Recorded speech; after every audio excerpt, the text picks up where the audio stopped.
teman-teman semua. Perkenalkan, nama saya Nurul Amalia Aris atau bisa dipanggil dengan Kak Amel. Kali ini Kak Amel akan mencoba menjelaskan materi dengan topik kinematika, yaitu gerak lurus. Nah, untuk itu, ayo teman-teman semua simak video berikut ini.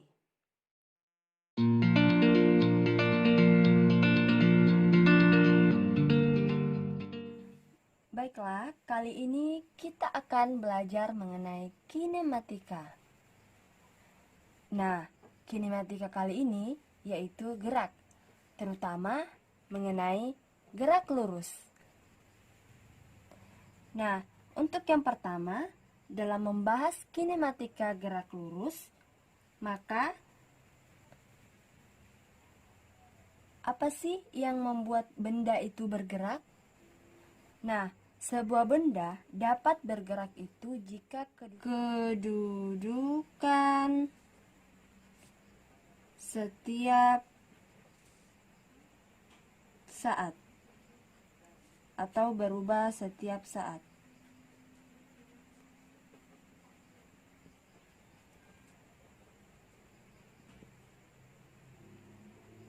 Nah, yang pertama dalam gerak lurus kita harus mempelajari jarak,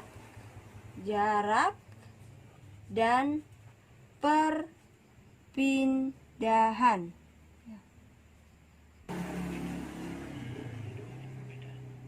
Nah, ini adalah dua hal yang berbeda. Hati-hati. Nah, jarak itu apa? Perpindahan itu apa? Jarak itu termasuk dalam besaran skalar. Sedangkan perpindahan itu termasuk besaran vektor. Nah, sebagai contoh, misalnya ini adalah titik A dan ini titik B. Nah, jika kita berjalan dari titik A ke titik B, misalnya jalannya berkelok-kelok, misalnya begini, terus ini, terus naik lagi, turun lagi, terus sampai di B, maka inilah yang dinamakan dengan jarak. Sedangkan untuk perpindahan itu berbeda. Perpindahan misalnya dari garis lurus seperti ini, kita dapat mengambil artinya bahwa antara garis lurus A ke B inilah yang dimaksud dengan perpindahan. Maka perpindahan kamu adalah dari titik A ke titik B dengan besar perpindahan sebesar garis lurus seperti ini. Bagaimana? Sudah mengerti kan mengenai jarak dan perpindahan? Jadi, kesimpulannya adalah jarak dan perpindahan itu sangatlah berbeda. Jarak di sini yaitu panjang lintasan dari titik A, yaitu dengan jarak berkelok-kelok seperti ini, sampai ke titik B, sedangkan perpindahan yang dimaksud di sini adalah perubahan kedudukan dari titik A ke titik B. Nah, itulah perbedaan antara jarak. Karena tadi kita telah mempelajari mengenai jarak dan perpindahan, selanjutnya ada dua hal yang penting lagi yang harus kita pelajari. Nah, sudah saya catat di sini yaitu kecepatan, percepatan, dan ada dua lagi yaitu kelajuan dan perlajuan. Nah, untuk mempelajari lebih lanjut mengenai kecepatan dan percepatan, kita hapus terlebih dahulu hal tersebut. Yang pertama, kita buat tabel terlebih dahulu, yaitu tabel skalar dan vektor. Terus kita garis begini, skalar, vektor.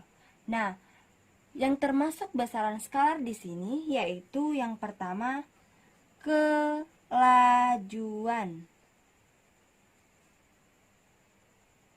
Maaf, digaris lagi. Nah, kelajuan di sini karena sudah termasuk dalam besaran skalar, yaitu dengan simbol V, jarak per waktu.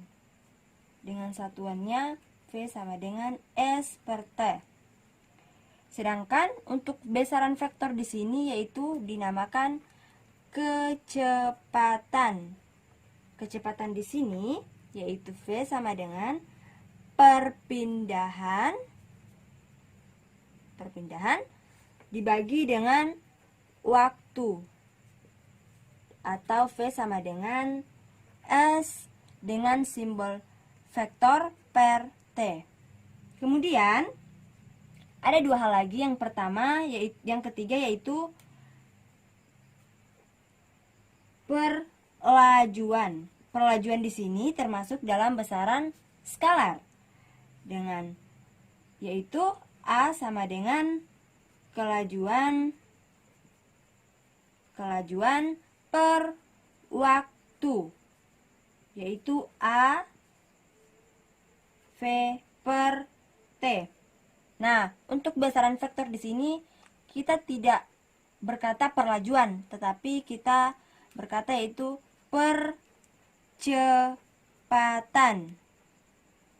Nah, percepatan di sini yaitu A sama dengan kecepatan dibagi dengan waktu, yaitu A vektor sama dengan V vektor per T. Nah, selain itu kita juga mempunyai perlajuan rata-rata dan percepatan rata-rata. Perlajuan rata-rata di sini yaitu A sama dengan delta V per delta T. Dalam artian delta di sini dijumlahkan dan delta T di sini dijumlahkan. Ya, dijumlahkan ya. Sedangkan untuk percepatan rata-ratanya A vektor sama dengan delta V vektor per delta T, di mana delta V vektor di sini juga dijumlahkan dan delta T di sini juga dijumlahkan tergantung dengan situasi dan kondisi tersebut atau peristiwa tersebut. Nah, kita telah mempelajari dua hal yang ini. Yang pertama skalar dan vektor, di mana skalar di sini terdapat perlajuan, sedangkan di besaran vektor yaitu terdapat kecepatan dan percepatan. Itulah tadi yang Kak Amel jelaskan mengenai gerak lurus. Yang pertama mengenai jarak, kedua perpindahan, ketiga kelajuan, dan keempat yaitu percepatan. Semoga mengerti ya teman-teman semua. Bye-bye.